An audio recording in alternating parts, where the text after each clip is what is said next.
have a certain someone who inspires us to like start a new hobby, strive for a career, or simply just be a better person. So for a career that like gets us through hard obstacles is what I mean to say. Whether it's like LeBron James, Ozzy Osbourne, or Stan Lee, people who inspire other people to make certain things. They inspire generations, young and old, no matter what age.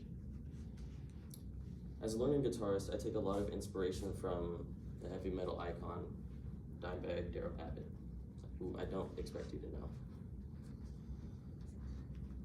We all grew up with music around us, like pop, jazz, even blues.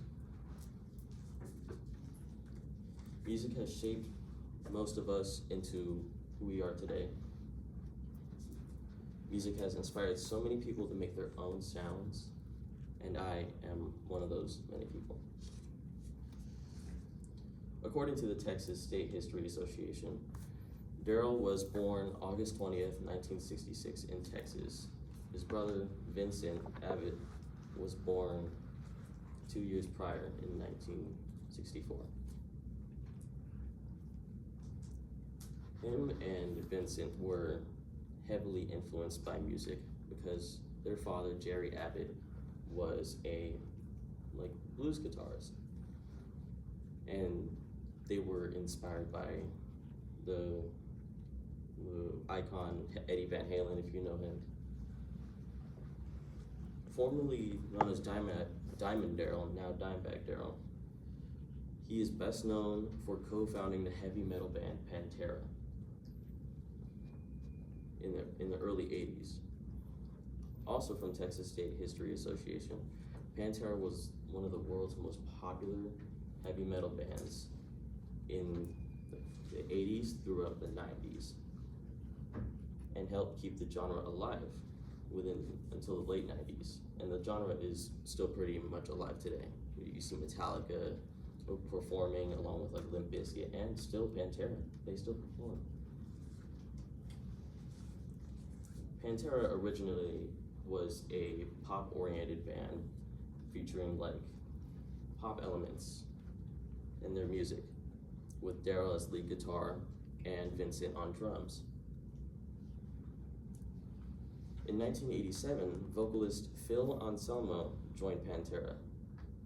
After he joined, their sound became so much heavier than what it was before. They mixed 70s blues and thrash metal into one, basically making a whole new genre of metal called groove metal. Darrell was noted for his tight, short guitar solos, which many critics helped or argued that those solos preserved the original sound of what heavy metal was supposed to be, even after the genre lost its popularity in the 90s. Once again, from the Texas State History Association, unfortunately, the band met an abrupt and tragic end in 2003 when Phil Anselmo got addicted to drugs and alcohol, which led to him publicly insulting Darrell and Vincent, which they were heartbroken about. About a year after, the Abbott brothers formed a new band named Damage Plan with vocalist Patrick Lockman and bassist Bob Kakana. February 2004 was when that happened. 11 months after the band's founding, Dimebag Darrell was shot on stage by an obsessed fan who suffered from schizophrenia. He died doing what he loved with a passion. Now that I've told Darrell's story with career with Pantera and music, let's talk about how much he impacted me as a learning guitarist. I take a lot of inspiration from Dimebag. Whenever I play, I take inspiration from their songs a lot. And admittedly, it's hard to play like him. He was so skilled, like, you could call him like basically a guitar god. I've been practicing for maybe 5 to 6 months now, and I still don't know many songs. But I still put as much effort and time to it as I can, even though there's very little time to do it at home. But I still try. And I don't know many songs either, but I don't feel like I'm supposed to know any songs. I feel like I'm more meant to create rather than learn, create my own music.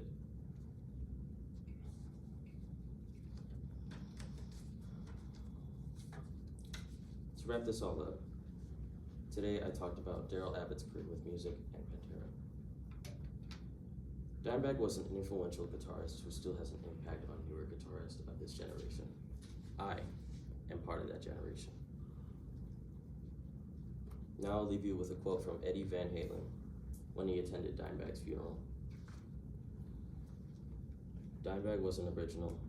He deserves the original. Thank you.